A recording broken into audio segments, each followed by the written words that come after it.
24வது சங்கீதத்தை திருப்பிக் கொள்ளுங்க. இன்னைக்கு சங்கீதம் நம்ம 24வது சங்கீதம் பார்க்க போயிடும். கர்த்தர் நம்ம வீட்டுக்கு வந்தா என்ன செய்யறது? when God comes home. சரியா? இந்த 24வது சங்கீதத்துல ரொம்ப அருமையா 10 வசனங்கள் தான் வாசிப்போம். வாசிங்க. பூமியும் அதில் நிறைவும் உலகமும் அதில் உள்ள குடிகளும் கர்த்தருடையது. அவரே அதை கடல்களுக்கு மேலாக அஸ்திபாரப்படுத்தி அதை நதிகளுக்கு மேலாக ஸ்தாபித்தார். யார் கர்த்தருடைய பர்வதத்தில் ஏறுவான்? யார் அவருடைய பரிசுத்த ஸ்தலத்தில் நிலைத்திருப்பான்?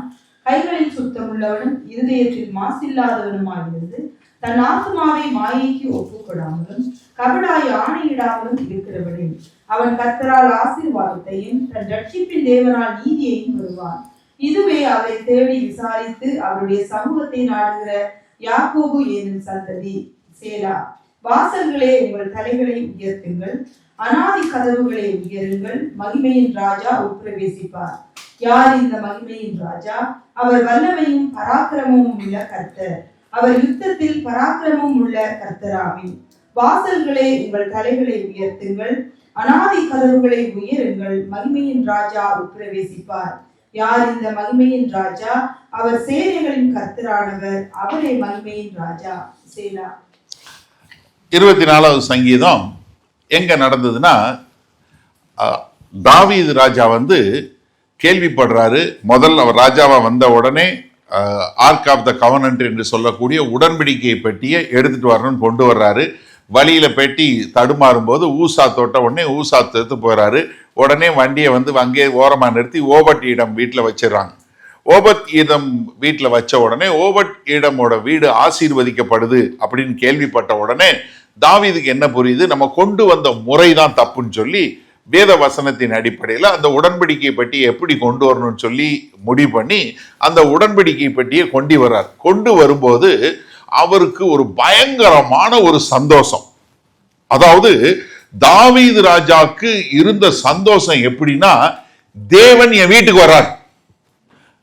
அவர் வீட்டுக்கு வர்றாரு. ஆனா அந்த பட்டணம் தாவீதின் பட்டணம் என்று சொல்லக்கூடிய எருசலேமுக்கு வர்றாரு. தேவனுடைய பிரசன்னம் வருது, தேவனே வர்றாரு. ஏன்னா தேவனுடைய என்ன, நான் உங்களோட இருக்கணும். உடன்படிக்கை பெட்டி எதுக்காக செய்ய சொன்னாரு? நான் உங்களோட இருக்கணும், நான் உங்கள் மத்தியில் இருக்கணும், நான் உங்களோட வாசம் பண்ணணும்னு சொல்லி தான் சொன்னாரு. ஆனா ஜனங்கள் என்ன பண்ணிட்டாங்க? மோசே நீ போய் கேள்விப்பாட்டாங்க. ஆனா கர்த்தருடைய நோக்கம் என்ன? நான் உங்களோட இருக்கணும். இப்போ தாவீதுக்கு தேவனுடைய இருதயத்தை புரிஞ்சதுனால அந்த உடன்படிக்கையை பற்றி கொண்டு வந்த உடனே, அங்க ஊருக்குள்ள கொண்டு வந்த உடனே ராஜாக்கு பயங்கரமான சந்தோஷம். அந்த சந்தோஷத்துல தாங்க முடியாம ஒரு பயங்கரமா ஒரு பாட்டு பாடி கர்த்தரை துதித்து அவருடைய பிரசன்னத்தை கொண்டு வரக்கூடிய ஒரு சம்பவம். அப்பதான் இந்த பாட்டை பாடுறாரு. தாவீது ராஜா எப்பயும் பாடுவார். என்ன, தனியா வயல்ல இருந்தாலும் பாடுவாரு, ஆடு மேய்ச்சாலும் பாடுவாரு, கபில ஒளிஞ்சுக்கிட்டு இருந்தாலும் பாடுவாரு, சாக போறேன்னு நினைக்க வந்தாலும் அப்பவும் பாடுவார். அவர் ஒரு பாட்டுக்காரன். நம்ம வாசிக்கிற சங்கீதத்தை அவங்க பாடத்தான் செய்யுது. இதை இன்றைக்கு யூதர்கள் எப்போதும் பாடக்கூடிய ஒரு பாடல். சரியா? இந்த 24வது சங்கீதம் பார்த்தீங்கன்னா ஒரு மூணு விதமான அறிக்கை செய்யக்கூடியது. முதல் 2 வசனத்துல என்ன சொல்றாரு? பூமியில் உள்ள எல்லாமே கர்த்தருக்கு சொந்தம். அடுத்து சொல்லும்போது என்ன சொல்றாரு? அவருடைய பிரசன்னத்துல நிற்க யாருக்குமே தகுதி இல்லை அப்படின்னு சொல்லிட்டு 3வது சொல்லும்போது என்ன சொல்றாரு? அதாவது அநாதி கதவுகளை திறங்கள், தேவன் தம்முடைய இடத்துக்கு வரப்போறார், நம்முடைய இடத்துக்கு வரப்போறார் என்று சொல்லி துதிக்கக்கூடியதாக சொல்லக்கூடிய ஒரு காரியம். சரியா? ரொம்ப ரொம்ப அருமையான சங்கீதம். நமக்கு இது இதுல நம்ம எப்படி நம்ம வாழ்க்கையில பயன்படுத்த முடியும்னு பார்க்கலாம். முதலாவது, அதாவது இந்த பூமி அனைத்தும் கர்த்தருக்கு சொந்தம். 1வது வசனம் பாருங்களேன். பூமியும் அதன் நிறைவும்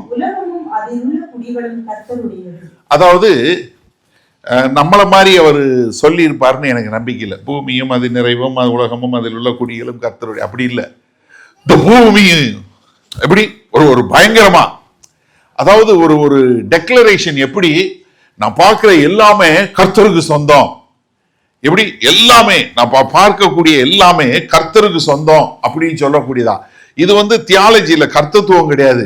அவர் உணர்வு பூர்வமா, ஏன்னா நான் ஒண்ணுமில்லாத இருந்தவனே என்னை ராஜாவா வச்சிருக்கிறாரு, ராஜாவா இருக்கிற நான் சொல்றேன், இந்த ராஜ்யம் இல்ல மொத்தமுமே யாருக்கு சொந்தம்? கர்த்தருக்கு தான் சொந்தம் அப்படின்னு சொல்லக்கூடியதா. ஏன்னா நீங்க ஆதியாகமம் 1வது அதிகாரம் 1வது வசனத்துல என்ன பார்க்கிறோம்? ஆதியிலே தேவன் வானத்தையும் பூமியையும் சிருஷ்டித்தார். அவர்தான் எல்லாத்தையும் உருவாக்கினார். உபாகமம் 10வது அதிகாரம் 14வது வசனத்துல பார்க்கிறோம், இதோ வானங்களும் வானாதி வானங்களும் பூமியும் அதில் உள்ள யாவும் எல்லாமே யாருக்கு சொந்தம்? கர்த்தருக்கு தான் சொந்தம். அப்போஸ்தலனாகிய பவுல் ரொம்ப அழகா சொல்லும்போது 1 கொரிந்தியர் 10:26 சொல்றாரு, என்ன? பூமியும் அது நிறைவும் கர்த்தருடையது. ஒரே வரியில மொத்தமா எல்லாமே அவருக்கு தான் சொந்தம். ஆனா இதை எல்லாவற்றையும் உருவாக்குனவர் யாரு? வார்த்தையாகி இருந்த தேவன். கொலோசியர் 1வது அதிகாரம் 16வது வசனம் 17வது வசனம் பாருங்க. ஏனென்றால் என்ன? எல்லாமே யாருக்குள்ள சிருஷ்டிக்கப்பட்டது? கர்த்தராகிய இயேசு கிறிஸ்துவுக்குள்ள சிருஷ்டிக்கப்பட்டது. உள்ளவைகளும்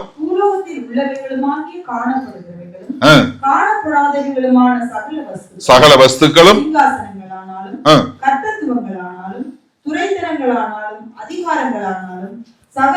சகலமும் அவரை கொண்டும் அவருக்கென்றும் சிருஷ்டிக்கப்பட்டது. என்ன? சகலமும் அவரை கொண்டும் அவருக்கென்றும் சிருஷ்டிக்கப்பட்டது. எல்லாமே அவருக்காக தான் படைக்கப்பட்டது. படைச்சவர் அவர்தான். அது மாத்திரமல்ல, எல்லாம் அவருக்குள் நிலை நிற்கிறது. Everything holds together in him. எல்லாமே அவருக்கென்றும் அவரால் படைக்கப்பட்டது அவருக்குள்ளதான் நிலை நிற்கிறது. அப்போ he is the creator, it is created by him, created for him and holds together in him. எல்லாமே அவருக்கு தான். அப்ப என்ன? மொத்தமும் அவருக்கு தான் சொந்தம்.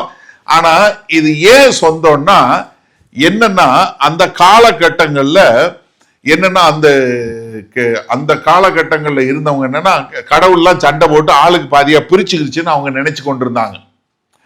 இந்த இந்த இந்த பகுதி இந்த இந்த இதுக்கு வந்து பாகால் கடவுள், இந்த பக்கத்துக்கு இந்த கடவுள், அந்த கடவுள் அப்படின்னு சொல்லக்கூடியதா. ஆனா அது இல்ல. காரணம் என்னன்னா, 2வது வசனம் சொல்லும்போது இதெல்லாம் அவரு என்ன? அவர் தான் ஓனரு. காரணம் அவர் படைச்சதுனால. ஏன்னா மீதி பேர் வந்து போர் தொடுத்து ஜெயிச்சு இடத்த பிடிச்சாங்க, இல்ல ஒருத்தவங்க வந்து ஒருத்தரை இது பண்ணி வார்ல போய் ஜெயிச்சாங்க, அப்படியெல்லாம் கிடையாது. இது என்ன? 2வது வசனம் பாருங்க. அஸ்திபாரப்படுத்தி யாரு? அவர் தான் அஸ்திபாரப்படுத்தினார், அவர் தான் ஸ்தாபித்தார். ஏன்னா அவர் தான் படைத்தாரு, அதனாலதான் அவருக்கு சொந்தம். அவர் யார்கிட்ட இருந்து வாங்கல, யாரையும் துரத்தி விட்டு ஜெயிக்கல. ஏன்னா அது அவருக்கு சொந்தமானது, அதனாலதான் அவருடையது. ஏன்னா யோபுட்ட கேட்கும் போது, யோபு வந்து ஆண்டவர்கிட்ட வந்து ஒரு 15ல இருந்து 17 கேள்வி என்னமா கேட்கிறார். ஆனா யோபுவை நீங்க வந்து யோபு 38வது அதிகாரம் 39வது அதிகாரத்துல கர்த்தர் கிட்டத்தட்ட ஒரு 77 கேள்வி திரும்ப கேட்கிறார் யோபு கிட்ட. அது ஒரு நாள் பாப்போம் நம்ம. அது சரியா? அப்படி கேட்கும் போது அதுல ஒரு கேள்வி கேட்கிறாரு. 38வது அதிகாரத்து 4வது வசனம் பாருங்களேன். நான் பூமிக்கு ஃபவுண்டேஷன் போடும்போது நீ எங்கடா இருந்தன்னு கேட்காரு. எப்படி? நான் தான் எல்லாமே போட்டேன் அப்படின்னு சொல்லக்கூடியதான். அப்ப என்னன்னா, இங்க எல்லாமே எனக்கு சொந்தம், நான் தான் இதையெல்லாம் படைத்தேன் என்று சொல்லக்கூடியதாக ஒரு பெரிய பிசினஸ் மேன் வந்து தன்னுடைய வாழ்க்கையில தன்னை மாற்றினது இந்த 24வது சங்கீதம் அவர் வாழ்க்கை வரலாறுல சொல்றாரு. என்னன்னா, அவர் வந்து பெரிய பிசினஸ் நடத்தி நிறைய சம்பாதிச்சு நிறைய எல்லாமே வச்சிருந்தாராம். ஆனா அவருக்கு பயங்கர சோகம் இல்லாம போய் ஒரு நாள் ஆஸ்பத்திரியில இருந்து உட்கார்ந்து இருக்கும் போது அவரு இனி அவ்வளவுதான், வாழ்க்கை முடிஞ்சு போச்சு அப்படின்னு சொல்லும் போது 24வது சங்கீதம் வாசிச்சாராம். வாசிச்சதுக்கு அப்புறம் அவர் புரிஞ்சுதான், நான் இது வரைக்கும் எல்லாமே எனக்கு சொந்தம் நினைச்சேன், இப்பதான் எனக்கு புரியுது, இல்ல எல்லாமே கர்த்தருக்கு சொந்தம், என்கிட்ட கொடுத்துருக்கிறான்னு புரிஞ்சுது அப்படின்னு. அப்ப குணப்பட்டதுக்கு அப்புறம் மாறிட்டாராம். கம்ப்ளீட்டா ஒரு ஆள் மாறி எல்லாருக்கும் எல்லா உதவி செய்யக்கூடிய, இது கர்த்தருடைய பொருள், என் கையில கொடுத்துருக்கிறார், அதை நான் சரியான முறையில பயன்படுத்தணும்னு சொல்லி எல்லாருக்கும் உபயோகப்படுத்தக்கூடியவரா வந்தாராம். அப்ப என்னன்னா, என்னுடைய பணம் அவருக்கு சொந்தம், என்னுடைய நேரம் அவருக்கு சொந்தம், என்னுடைய உறவுகள் அவர் சொந்தம், எல்லாத்தையும் காட்டில நான் விடுற மூச்சே அவருக்கு தான் சொந்தம். லோனாதான் கொடுத்துருக்கிறாரு, பிடிக்கிற வரைக்கும் அப்படி நிறுத்துற வரைக்கும் ஒழுங்கா இருக்கேன் அப்படின்னு சொல்லி இருக்கக்கூடிய ஒரு காரியம். சரியா?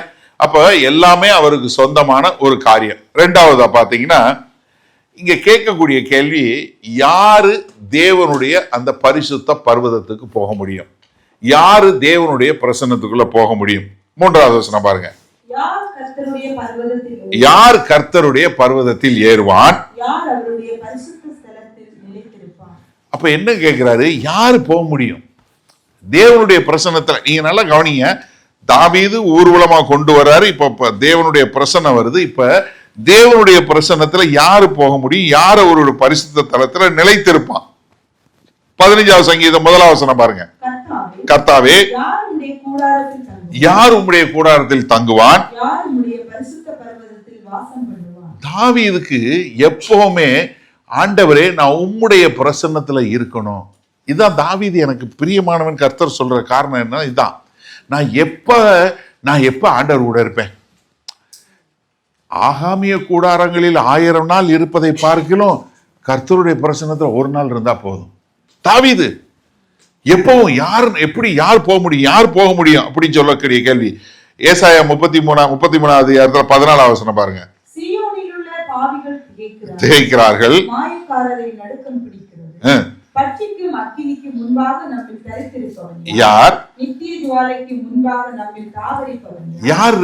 யார் இருக்கா? ஒருத்தர் இல்ல என்று சொல்லக்கூடியதாக என்ன ஒரு குணாதிசயம், யார் ஒரு தகுதி உள்ளவன் அப்படிங்கறத அடுத்து சொல்றாரு. 4வது வசனம் பாருங்க.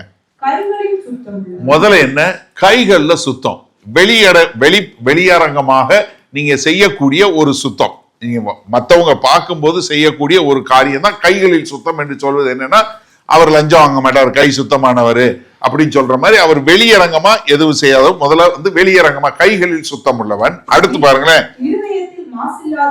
என்ன இருதயத்துல மாசில்லா, முதல்ல வெளிய உள்ள. அப்ப என்னன்னா உள்ளுக்குள்ள இருந்தாதான் வெளியே வரும். எங்க உள்ளுக்குள்ள உங்க இருதயத்துல ஒரு சுத்தம் இருந்தாதான் வெளியே நீங்க செய்யக்கூடிய கிரியை உங்களுடைய கை சுத்தமா இருக்கும். ஏன்னா உள்ளும் புறமும் ரொம்ப அழகா நேர்த்தியா பாடக்கூடிய பாடல். வெளியமும் சரி உள்ளுக்குள்ளேயும் சரி கை சுத்தம் உள்ளவனும் இருதயத்தில் மாசு இல்லாதவனுமாய் இருந்து,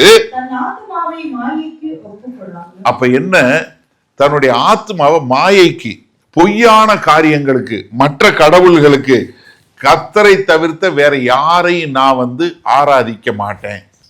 தாவீதுனுடைய ஒரு ரெசல்யூட் அதான், நான் என்ன ஆனாலும் சரி தேவன் ஒருவர் தான் அப்படின்னு சொல்லக்கூடியதா.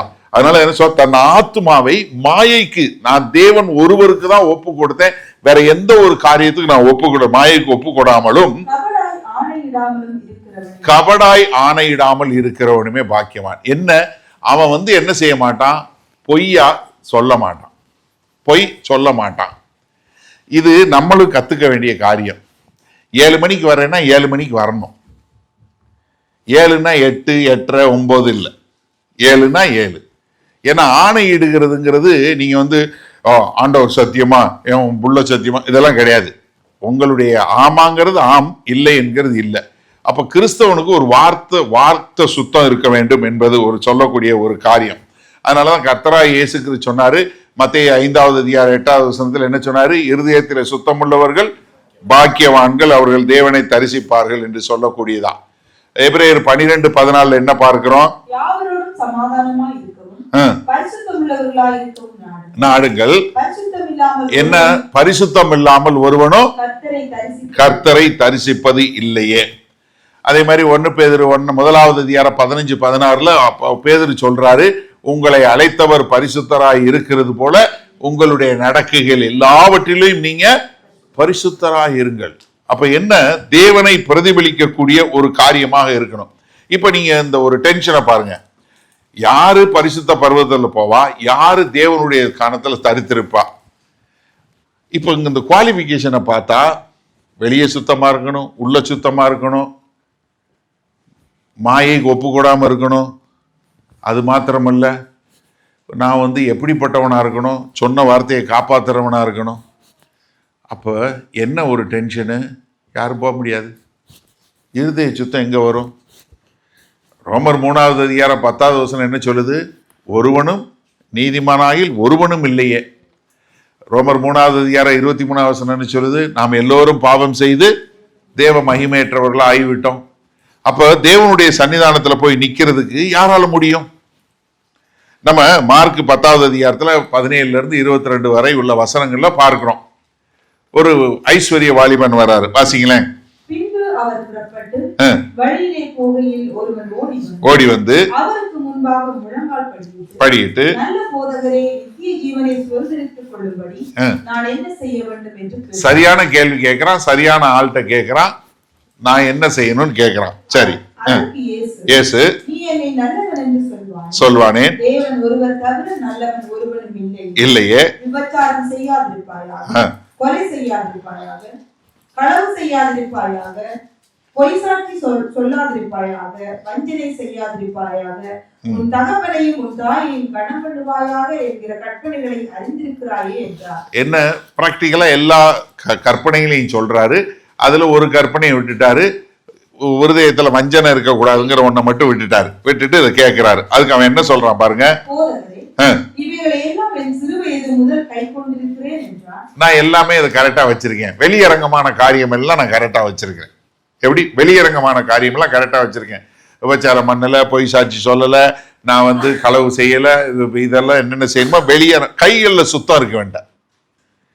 அதாவது முதல் பாயிண்ட் பிரகாரம் கைகள்ல சுத்தம் இருக்கு. ஏன்னா வெளியரங்கமான கற்பனைகளை பூரா நான் கடைபிடிச்சிட்டேன். அடுத்து பாருங்க, அவனிடத்திலே அன்பு கூர்ந்து, ஒரு குறை இருக்கு, நீ போய்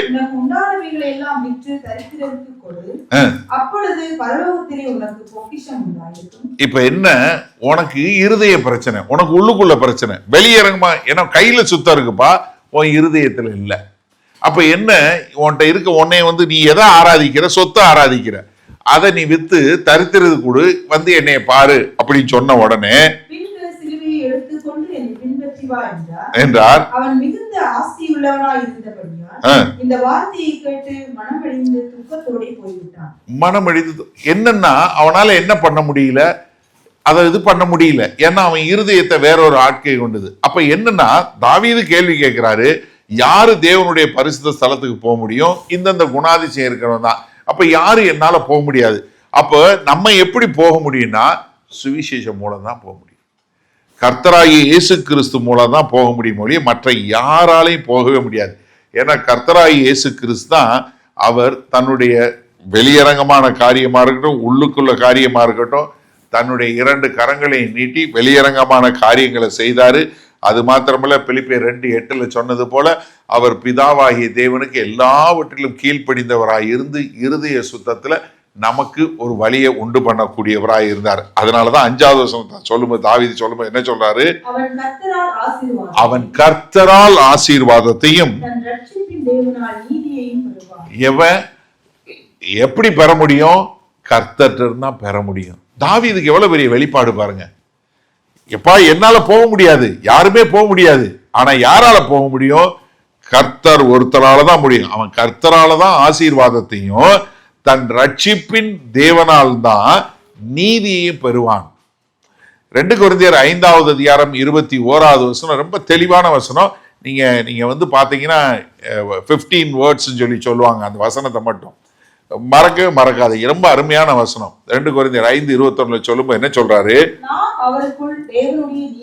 நாம் அவருக்குள் தேவனுடைய நீதியாகும்படி நான் தேவன் முன்பாக நிற்க தகுதியுள்ளவனாய், righteous, I have a right to stand before God. அதான் ரைச்சியஸ்னஸ்.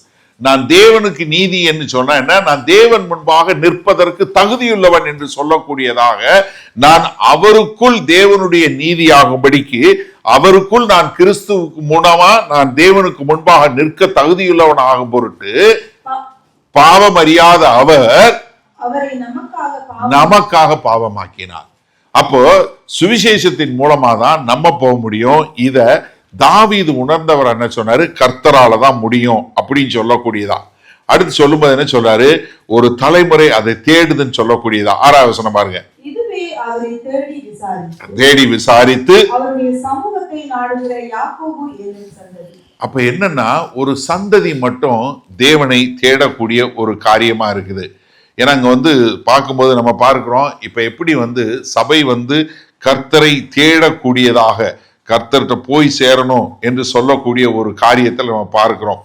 நீ இதே மாதிரி இன்னொரு சகோதரியோட வாழ்க்கை வரலாறு பார்க்கும்போது, அவங்க எவ்வளவோ காரியங்கள் எல்லாம் செஞ்சு பார்த்து கடைசியில் அவங்களுக்கு ஒரே குற்ற உணர்வு. நான் என்னால் வாழ முடியல, நான் இதை சரியாக செஞ்சேன், அதை செஞ்சேன், இதை விட்டுட்டேனே, ஐயோ நான் எப்படியாவது சரியாக வாழணும்னு சொல்லி முடியாமல் ஒரு நாள் உட்கார்ந்து இருக்கும்போது அவங்க 24 சங்கீதம் பார்த்ததுக்கு அப்புறம் தான் அவங்களுக்கு புரிஞ்சுது, என்னால் இயேசு கிறிஸ்து மூலமாக தான் தேவன்கிட்ட போக முடியும், என்னுடைய சுயநீதியில் போகவே முடியாது என்று தெரிஞ்சு கொள்ளக்கூடிய ஒரு காரியத்தில் அவங்க வந்ததை நம்ம பார்க்குறோம்.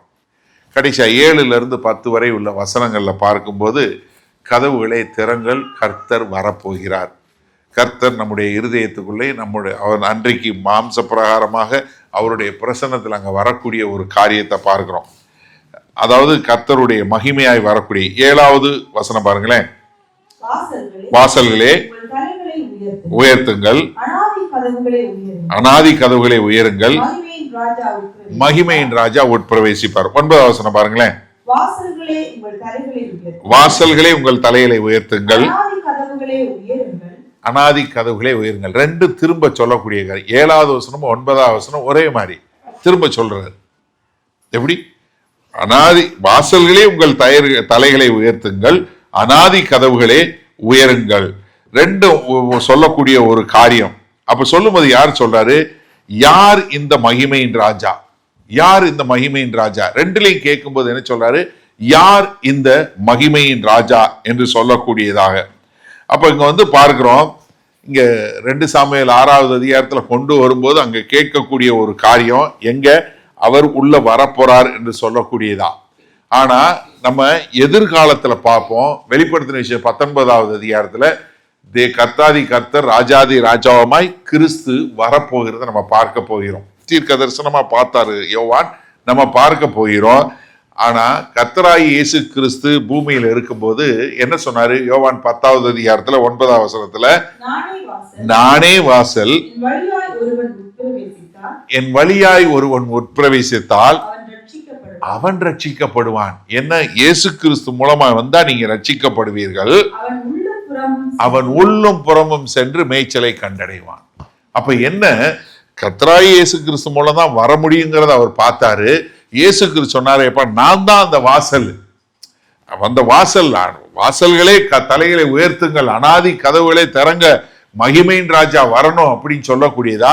இங்க இயேசு கிறிஸ்து சொல்ற, நான் தான் அந்த வாசல், நான் தான் அந்த வாசல் என்று சொல்லக்கூடிய ஒரு காரியத்தை பார்க்கிறோம்.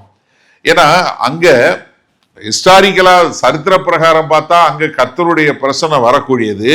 சங்கீதம் 80வது சங்கீதத்துல 1வது வசனம் பாருங்களேன். இஸ்ரவேலின் மேய்ப்பரே, நடத்துகிறவரே, செவிகொடும். அப்ப என்ன? கர்த்தருடைய பிரசன்னம் அப்படியே அங்க இருக்கக்கூடிய ஒரு காரியம், அவருடைய பிரசன்னம் வரக்கூடியதாக.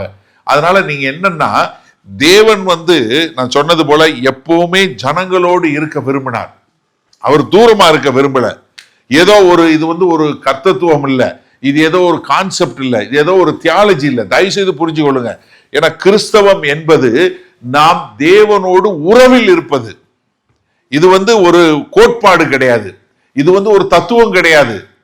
தயவு செய்து நன்றாக புரிஞ்சு கொள்ளுங்க. கிறிஸ்தவம் என்பது நாம் பரிசுத்த ஆவியின் மூலமாய் பிதாவாகிய தேவனோடு அவரோடு நம்ம உறவுல இருக்கக்கூடிய ஒரு காரியம். அதுதான் இங்க கர்த்தர் சொல்லக்கூடிய ஒரு காரியம். ஏன்னா பழைய ஏற்பாட்டுல உடன்படிக்கை பெட்டி, அவங்க அந்த ஆலயம், இதெல்லாம் எதை காட்டுனது? தேவன் அங்க அவங்களோட பிரசன்னமா இருந்ததை. அதைத்தான் இங்க நமக்கும் காட்டக்கூடியதாக. கர்த்தராகிய இயேசு கிறிஸ்து பிறந்த போது அவருக்கு என்ன பெயர் வைக்க சொன்னாங்க? அவருக்கு பெயர் இம்மானுவேல் என்று பெயரிடுவார்களாக. அதுக்கு என்ன அர்த்தம்? தேவன் நம்மோடு இருக்கிறார் என்று அர்த்தமா. என்ன? God is with us என்று சொல்லக்கூடியதாக. ஏன்னா இங்க பார்க்கும்போது நம்ம பார்க்கிறோம், கர்த்தராகிய இயேசு கிறிஸ்து மரித்து உயிர் தெழுந்த பின்பு அப்போஸ்தலருடைய 1வது அதிகாரத்துல 9லிருந்து 11வது வசனத்துல பார்க்கிறோம், அவர் என்ன? அவர்கள் முன்பாக அப்படியே மேல எடுத்து கொள்ளக்கூடிய ஒரு காரியம். அதற்கு பின்பாக அவர் என்ன? திரும்ப வருவார். அவர் வரும்போது என்ன நடக்கும்? இப்ப அநாதி கதவுகளை திறங்க, நீங்க மகிமையின் ராஜா உட்பிரவேசிப்பார்னு சொன்னார் இல்லையா? பிலிப்பியர் 2வது அதிகாரம் 8லிருந்து 11 வரை உள்ள வசனங்கள்ல பார்க்கிறோம். அவர் வரும்போது என்ன? எல்லா நாவுகளும் அறிக்கை செய்யும் இயேசுவே கிறிஸ்துவென்று கர்த்தர் என்று எல்லா முழங்கால்களும் முடங்கும், எல்லா நாவுகளும் அறிக்கை செய்யும். அப்ப என்ன ஒரு காலம் உண்டாகும்? ஏன்னா எல்லாமே, ஏன்னா அவருக்கு தான் எல்லா நாமத்திற்கும் மேலான நாமத்தை கர்த்தர் தந்தருளினார். அப்ப என்ன, எல்லாரும் அவரை ஆராதிக்க கூடியதாக. நீங்க எபிரேயர் 1வது அதிகாரத்துல 3வது 4வது வசனம் பாருங்க. இவர் அவருடைய மகிமையின் பிரகாசமும் அவருடைய தன்மையின் சொரூபமுமாய் இருந்து சர்வத்தையும் தம்முடைய வல்லமையுள்ள வசனத்தினாலே தாங்குகிறவராய் நம்முடைய பாவங்களை மீட்கும் சுத்திகரிப்பை உண்டு பண்ணி உன்னதத்திலுள்ள மகத்துவமானவருடைய வலது பாரிசத்திலே உட்கார்ந்திருக்கிறார். இவர் தேவதூதரை பார்க்கிலும் எவ்வளவு விசேஷித்த நாமத்தை சுதந்தரித்துக் கொண்டாரோ அவ்வளவு அதிகமாய் அவர்களிலும் மேன்மை உள்ளவர் ஆனார். அப்ப என்ன, அவர்தான் மேன்மை உள்ளவர். நம்ம நேற்று இந்த வெனஸ்டே பைபிள் ஸ்டடியில பார்த்தோம், எப்படி வெளிப்படுத்தின விசேஷத்துல அங்க ஆட்டுக்குட்டியானவருடைய பாட்டு, மோசையினுடைய பாடல் என்று சொல்லக்கூடிய 2 மீட்பின் சங்கீதம். வெளிப்படுத்தின விசேஷம் 5வது அதிகாரத்துல எப்படி அவர்கள் கர்த்தரை அவர் மீட்டு கொண்டார் என்று சொல்லக்கூடிய பாடல் பாடக்கூடியதா அவர் மத்தியில. ஏன்னா அதே மாதிரி அப்போஸ்தலர் 2வது அதிகாரத்துல பெந்தைக்கோஸ்தே நாள்ல அப்போஸ்தலனாகிய பேதுரு எழுப்பி பிரசங்கம் பண்ணும்போது எப்படி இந்த கர்த்தராகிய இயேசு கிறிஸ்துவை ஆண்டவர் உயிரோடு எழுப்பி அவரை எல்லாவற்றிற்கு மேலாக மாற்றினார் என்று சொல்லக்கூடியதாக. இப்படி பார்த்த இந்த அவரு ராஜாவாக மறுபடியும் வரப்போகிறார். கர்த்தராகிய இயேசு கிறிஸ்து ராஜாதி ராஜாவாய் வெளிப்படுத்தின விஷயம் 19வது அதிகாரம் 16வது வசனம் பாருங்க. ராஜாதி ராஜா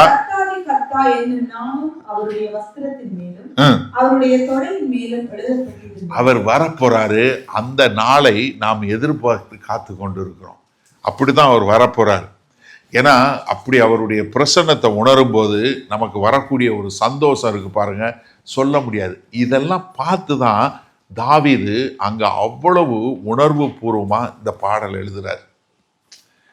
செகண்ட் வேர்ல்டு வார் முடியும் போது, அந்த ஃபர்ஸ்ட் வேர்ல்டு வார் முடியும் போது நீங்க பார்த்தீங்கன்னா 1944 செகண்ட் வேர்ல்டு வார் தான். செகண்ட் வேர்ல்டு வார் முடிஞ்சு வரும்போது பாரிஸ்ல அவங்க எல்லாம் இருக்கும்போது அலைடு ட்ரூப்ஸ் எல்லாம் எல்லாம் நம்ம விடுதலை ஆகிட்டோம் அப்படின்னு சொல்லி வரும்போது அங்கே சரித்திர பிரகாரம் நீங்கள் பார்த்தீங்கன்னா அங்கே இருந்த ஜனங்கள் எல்லாம் அப்படியே அழுது கண்ணீரோட சந்தோஷத்தோட வந்த போர்ச்சேவரெல்லாம் அப்படியே இது பண்ணி வரவேற்று அப்படி ஒரு மன மகிழ்ச்சி அடைஞ்சாங்களாம்.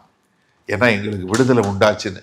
நீங்கள் யோசிச்சு பாருங்கள், நமக்கு பாவம் சாபம் எல்லாவற்றிலிருந்து விடுதலை பெற்று அந்த தேவாதி தேவன் கர்த்தாதி கர்த்தரோட நம்ம இருக்க போகும்போது எவ்வளவு அருமையான ஒரு காரியமாக இருக்கும், அவ்வளவு ஒரு சந்தோஷம். அதைத்தான் தாவீது ராஜா அதனுடைய முன்னோட்டத்தை பார்த்து இவ்வளோ அழகா அற்புதமாக ஒரு பாடலை பாடி, ஆண்டவரே உங்களுடைய பிரசன்னம் எங்களுக்குள்ள வருதுன்னு சொல்லி சந்தோஷமாக பாடக்கூடியது.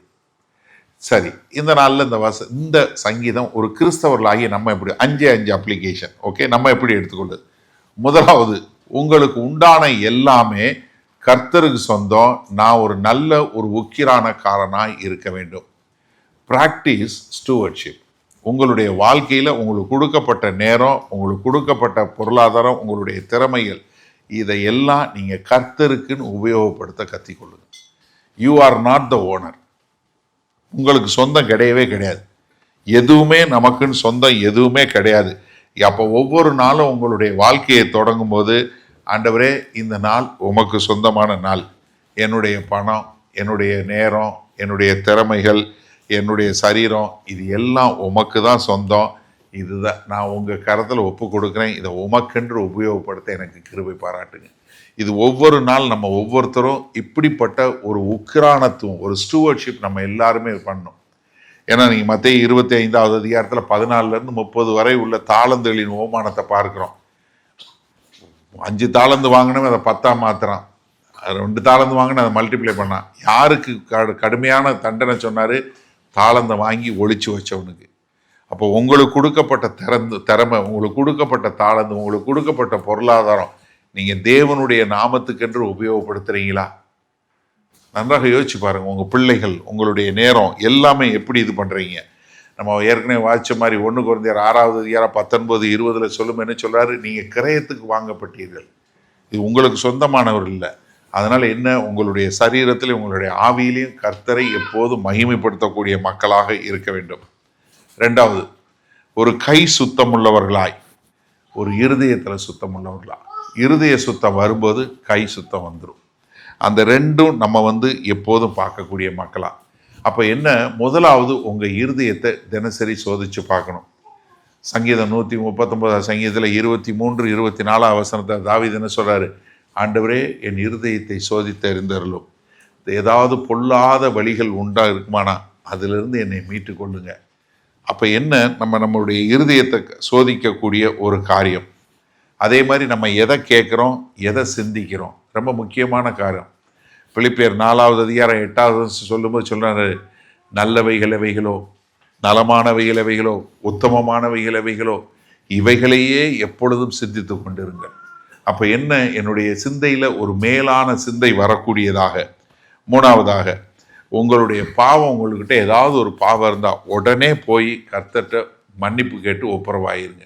1 யோவான் 1:9 ரொம்ப தெளிவாக சொல்லுது, நீங்கள் உங்கள் பாவங்களை அறிக்கையிட்டால் கர்த்தர் அந்த பாவங்களை மன்னித்து உங்களை தன்னோடு ஏற்றுக்கொள்ளக்கூடிய தேவன்.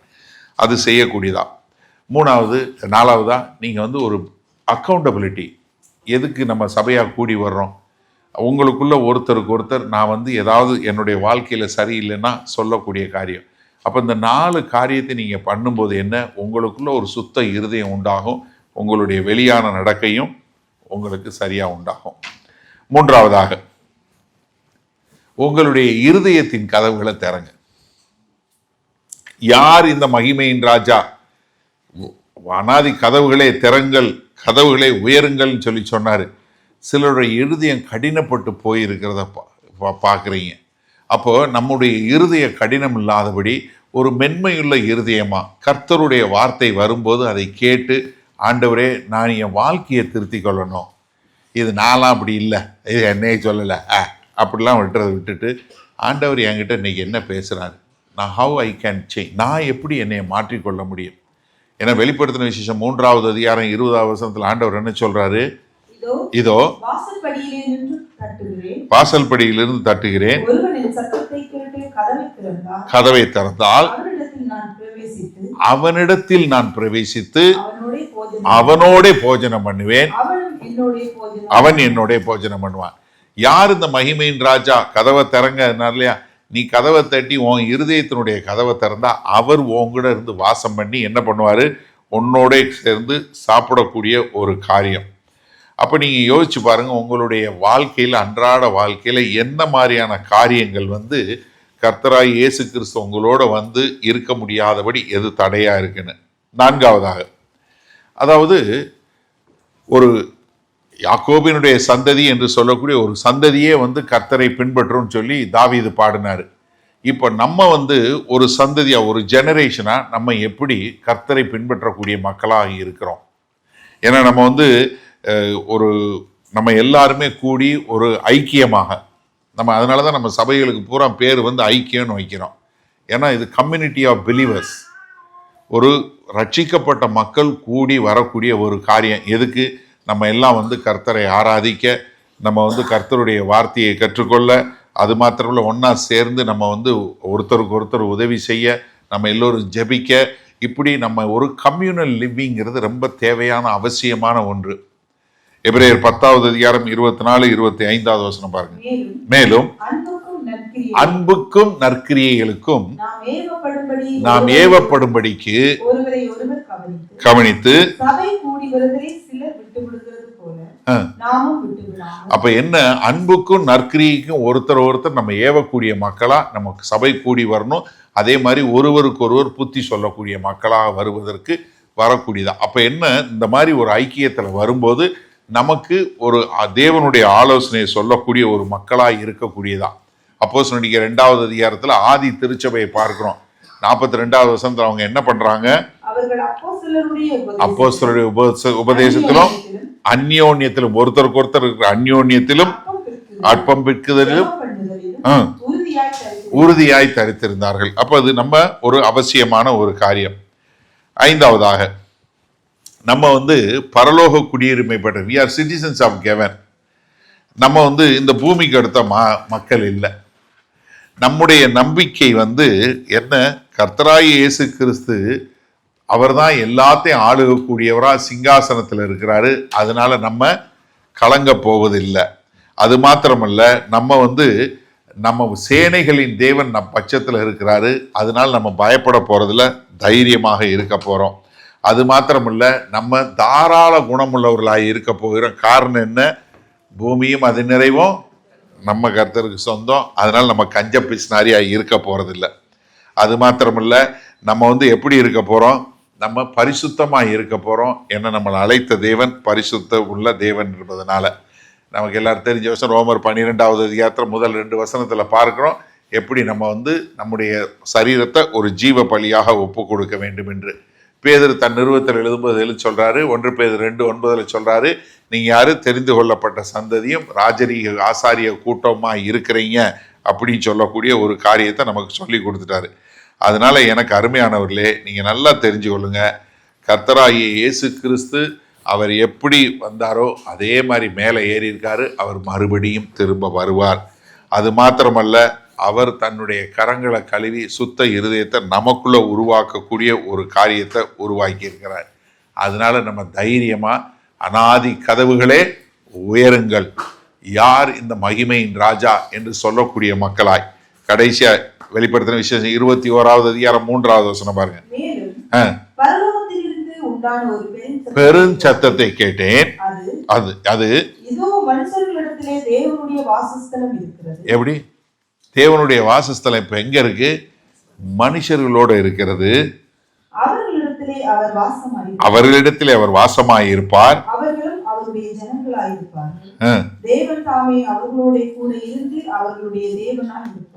இதுதான் நம்மளுடைய முடிவு.